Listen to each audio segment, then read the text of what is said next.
বাগান ট্যুর হবে আজকে আমাদের। ওটা হচ্ছে আমাদের বাড়ি, তো ওখান থেকে এটা চলে এলে এটা হচ্ছে আমাদের বাগান। যে বাগানের এখন অনেকটা অংশ এখানে বিক্রিটা হয়ে গেছে বলে এখানে বাড়ি হয়ে গেছে, তাই এটা নেই আর। তো এটা হচ্ছে আমাদের বাঁশঝাড়, বাঁশ বাগান। যে বাঁশ বাগানে ভূতও থাকে, মানুষও থাকে, সবই থাকে। আচ্ছা, বাঁশ বাগানে দেখা গেছে পিয়াকে।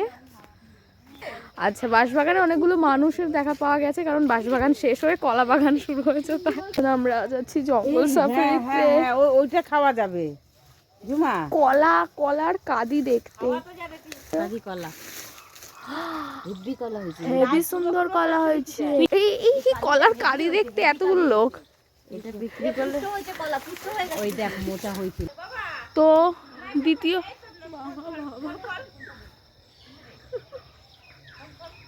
আমার মামাকে কি নামে ডাকলো?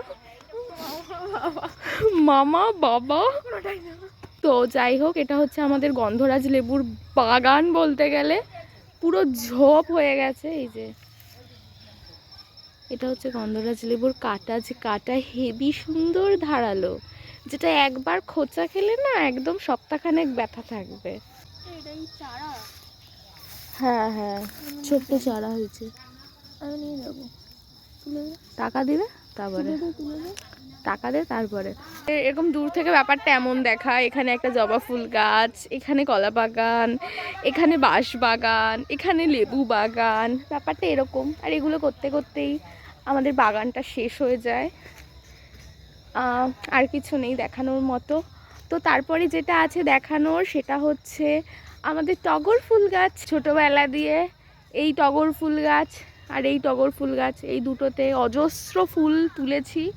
এখন আমরা ফুল তুলিও না, গাছও আর পরিচর্যা পায় না, গাছও কেমন নষ্ট হয়ে গেছে। আর এখানে অনেক বড় কারি পাতা গাছটাও ছিল, যেটা কিছু মানে খুবই অপ্রস্তুতকর মানুষজন এসে ভেঙে দিচ্ছে। কি হয়েছে? দেখে বেরিয়ে এলি? আমি যাচ্ছিলাম কি নড়ে উঠলো। আচ্ছা, তো এটা হচ্ছে সেই উঁচু ঢিবিটা যেখানে আমাদের পুরনো বাড়ি ছিল, এটার ওপর আমাদের মাটির ঘর ছিল। এটা হচ্ছে সেই বাড়ির ঢিবিটা, যেটা এখন পাহাড় সমান উঁচু লাগে।